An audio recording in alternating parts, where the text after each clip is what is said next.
ان لوگوں کو بشارت دے دیں جن کے پاس مصیبت آتی ہے تو یوں کہتے ہیں ہم اللہ ہی کے ہیں اور اللہ ہی کی طرف لوٹنے والے ہیں۔ مصیبتوں کے وقت جنہوں نے کہا انا للہ و انا الیہ راجعون، رب تعالیٰ فرماتا ہے رسول انہیں بشارت دے دیجیے۔ کس بات کی بشارت، کس بات کی خوشخبری؟ اولئک علیہم صلوات من ربہم ورحمہ واولئک هم المہتدون۔ اللہ فرماتا ہے یہ وہ لوگ ہیں جن پر ہمیشہ اللہ کی رحمتیں اترتی ہیں۔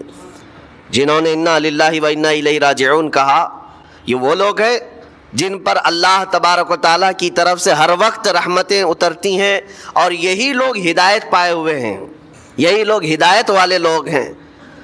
اس پوری آیت کے اعتبار سے اگر میں آپ کو بتاؤں تو پتہ یہ چلے گا، رزلٹ اس کا یہ ہے کہ مصیبتوں کے وقت صبر کرنا یہ ہدایت ہے۔ ہدایت، اگر آپ ہدایت پر ہیں یا نہیں یہ دیکھنے کے لیے مصیبتوں کے وقت ہی آپ کو دیکھا جائے گا۔ گھر میں کسی کا انتقال ہو جائے اور پھر دیکھا جائے گا کہ تمہاری زبان سے الفاظ کیا کیا نکلتے ہیں، تم شکایتیں کن کن باتوں کی کرتے ہو، پھر دیکھا جائے گا ہدایت پر ہو یا گمراہ ہو۔ ایک روایت میں یہ بھی ہے کہ جب کسی کے بچے کا یا کسی کے بھائی کا یا باپ کا انتقال ہوتا ہے گھر میں، تو جنازہ اٹھانے سے پہلے ہی وہاں ایک فرشتہ آتا ہے۔ وہ فرشتہ گھر والوں کا معائنہ کر رہا ہوتا ہے کہ کون کون کیا کیا کہہ رہا ہے۔ رب ذوالجلال ہر چیز کی خبر رکھتا ہے، لیکن فرشتوں کو اسباب بنایا گیا ہے اور گواہ بنانے کے لیے انہیں یہ ڈیوٹی دی جاتی ہے۔ ہر ایک کی زبان سے نکلے ہوئے الفاظ وہ سنتا ہے اور جا کر کے رب تعالیٰ کی بارگاہ میں عرض کرتا ہے۔ اللہ تعالیٰ پوچھتا ہے کہ میں نے فلاں کے گھر سے ایک جان لے لی، ان کا عزیز بیٹا چلا گیا، بھائی چلا گیا، ماں چلی گئی، وہ لوگ میرے بارے میں کیا کہہ رہے تھے؟ فرشتہ کہتا ہے اے رب ذوالجلال، ان لوگوں کے زبان پر شکر کے الفاظ تھے، وَإِنَّا لِلَّهِ وَإِنَّا إِلَيْهِ راجعون کہہ رہے تھے، اور وہ صبر کر رہے تھے۔ میں نے گھر والوں کے سب حالات دیکھے۔ اللہ تعالیٰ فرماتا ہے اے میرے فرشتے تو گواہ رہنا، میں نے ان سے جو چیز لیا ہے اس سے کئی گنا زیادہ نعمت انہیں عطا کروں گا، اس سے بہتر نسل انہیں دی جائے گی، اور ان کے غم آج جتنے ہیں اس سے کئی گنا زیادہ خوشیاں میں انہیں جنت کی عطا کروں گا جنہوں نے میری دی ہوئی مصیبت پر صبر کیا۔ اور کوئی گھر ایسا ہوگا جس گھر سے فرشتہ جا کر کہے گا کہ مولا اس گھر والے تو بے قابو تھے، جو منہ میں آیا بکے جا رہے تھے، وہ تو یوں کہہ رہے تھے کہ اللہ کو کیا ہمارا ہی گھر ملا، ہمارا ہی بچہ جانے کو تھا، ہمارے ہی گھر میں یہ آفت آنے کو تھی۔ اس طرح کے الفاظ وہ کہہ رہے تھے، اور رب تبارک و تعالیٰ کو ظالم کہہ رہے تھے۔ اللہ تبارک و تعالیٰ اپنے جلال کا اظہار فرماتا ہے، ارشاد فرماتا ہے فرشتے کو اے فرشتے تو گواہ رہنا، انہوں نے میرے بارے میں جیسا گمان کیا اب میں ان کے ساتھ ویسا ہی سلوک کروں گا۔ اللہ تبارک و تعالیٰ کے ساتھ یہ گمان جس طرح بندہ کرے گا اللہ تعالیٰ اس کے ساتھ اسی طرح کا سلوک فرمائے گا۔ اس کو ارحم الراحمین ہی تصور کرو۔ ہمیشہ رب تبارک و تعالیٰ مہربان ہے اور مہربان ہی اس کی طرف گمان کرنا بھی چاہیے مومن کو۔ انشاءاللہ العزیز مہربانی ہوگی، اور بلکہ دلوں کا قرار اور سکون بھی رب تعالیٰ ہی عطا کرتا ہے۔ اب یہ بھی میں آپ کو بتا دوں کہ کس کے ساتھ کیسی آزمائش ہوتی ہے، کس کے ساتھ کیسا امتحان ہوتا ہے۔ آپ کو سردی بخار دے کر کے آزمایا جاتا ہے، کسی اور کو کچھ اور بیماریاں دے کر، یا کسی اور کو کسی اور مصیبت کے ذریعے سے، لیکن یہ آزمائش کی جو کیٹیگری ہے وہ کیسے طے ہوتی ہے پتہ ہوں؟ میرے آقا صلی اللہ تعالیٰ علیہ وسلم نے فرمایا جس کا ایمان جتنا بلند ہوگا ویسی ہی آزمائش آئے گی۔ یہ کربلا کے امتحانات سے یہ بات تو ثابت ہوتی ہے کہ امام حسین کے ایمان کا درجہ کیا رہا ہوگا، ان کے ایمان کا مقام کیا رہا ہوگا۔ اس ایمان کی بلندی کے اعتبار سے ان پر آزمائش آئی۔ اسی لیے تو بزرگوں نے فرمایا کہ ہم میں سے کوئی بھی امام حسین کے صبر کو نہیں پہنچ سکتا۔ استقامت اور صبر یہ دو چیزیں ایسی ہیں اچھے اچھے لوگوں کے پیر ڈگمگا جاتے ہیں۔ استقامت کا مطلب ہے ڈٹے ہوئے رہنا حق پر، اور یہ سب کو نہیں مل پاتا، یہ خصوصیت سب کو حاصل نہیں ہوتی۔ یہاں پر ان حالات کے بعد میں آپ کو ایک بات ضرور کہنا چاہوں گا، مصیبتیں ہمارے گھر بھی آتی ہیں، آفتیں تکلیفیں ہمارے گھر بھی آتی ہیں، لیکن کیا ہم ان مصیبتوں کا سامنا کرتے ہیں، استقبال کرتے ہیں۔ نبی اکرم صلی اللہ تعالیٰ علیہ وسلم نے تو ارشاد فرمایا مومن کو جب مصیبت آتی ہے تو اس کے لیے وہ نعمت ہے، دو چیزوں میں سے ایک چیز ہوگی اس کے ساتھ۔ اگر بخار بھی آئے، میرے آقا فرماتے ہیں اگر بخار بھی آیا ہے تو دو باتوں میں سے ایک بات ہوگی اس کے ساتھ، یا تو رب تبارک و تعالیٰ اس کے گناہ معاف کرے گا یا تو اس کے درجے کو بلند کرے گا۔ مصیبت اگر آئے تو ایک بات یاد رکھنا، رب تبارک و تعالیٰ اپنے محبوب بندوں کو، پسندیدہ بندوں کو آزمائش میں ڈالتا ہے، ورنہ جو لوگ یہ سمجھتے ہیں کبھی طبیعت خراب ہی نہیں ہونا چاہیے تو فرعون بن جاتے ہیں ایسے لوگ۔ فرعون کو 90 سال تک نہ کبھی سردی آئی نہ بخار، کبھی کوئی بیماری نہیں، اور جب بندہ کبھی بیمار نہیں ہوتا تو اپنے آپ کو خدا تصور کرنے لگ جاتا ہے، میں تو دنیا کا سب سے مضبوط آدمی ہوں، مجھے کچھ نہیں ہوتا۔ لیکن مصیبتیں دے کر کے رب تبارک و تعالیٰ تمہیں تمہاری حقیقت بھی بتاتا ہے، اور انسان کو انسان کی لمٹ میں رہنا سکھایا جاتا ہے۔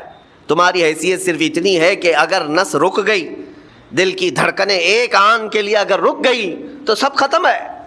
اس لیے تمہیں رب تبارک و تعالیٰ کے حضور جانا ہی ہے تو صبر بھی سیکھو اور شکر بھی سیکھو۔ آج مصیبتیں اور آفتیں آتی ہیں تو واویلا کرنے والوں کے لیے میرا میسج ہے، اللہ تبارک و تعالیٰ تمہاری ہر بات کو دیکھ رہا ہے۔ تمہارے چیخنے سے، چلانے سے، تمہاری شکایت کرنے سے گئے ہوئے آدمی کی جان واپس تو نہیں آنی ہے۔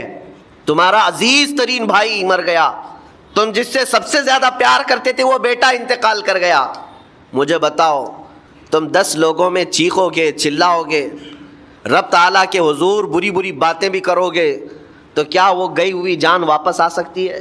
میرے عزیزو، یہ وہ حکومت نہیں ہے کہ تمہارا احتجاج کرنے پر قانون واپس لے لیا جائے۔ تمہارے سب مل کر کے پروٹیسٹ کرنے سے حکومتیں اپنے فیصلے واپس لے سکتی ہیں، لیکن وہ رب ذوالجلال شہنشاہ اعظم کا قانون ہے۔ وہاں نبیوں کی بھی جو روح لی گئی، وہاں پر اللہ تبارک و تعالیٰ نے اپنے محبوب نبیوں کی بھی روح کو قبض کرنے کا حکم دیا، تو کیا سب کے غم منانے سے وہ روحیں واپس کرنے کا فیصلہ کیا گیا ہے؟ نہیں میرے عزیزو، اس عالم میں، اس کائنات میں پھر کوئی ہمارے رونے، چیخنے، چلانے سے واپس نہیں آتا۔ ہاں، غم کرنا اپنی جگہ پر ہے، لیکن غم کا شرعی طریقہ کیا ہے؟ میرے آقا صلی اللہ تعالیٰ علیہ وسلم نے بھی غم فرمایا۔ آپ کے عزیز بیٹے سیدنا ابراہیم جب انتقال کر گئے، میرے آقا کی آنکھوں میں آنسو تھے۔ حضور پاک صلی اللہ تعالیٰ علیہ وسلم کی آنکھوں کے سامنے سیدہ خدیجۃ الکبریٰ کا انتقال ہوا، حضور غمگین تھے۔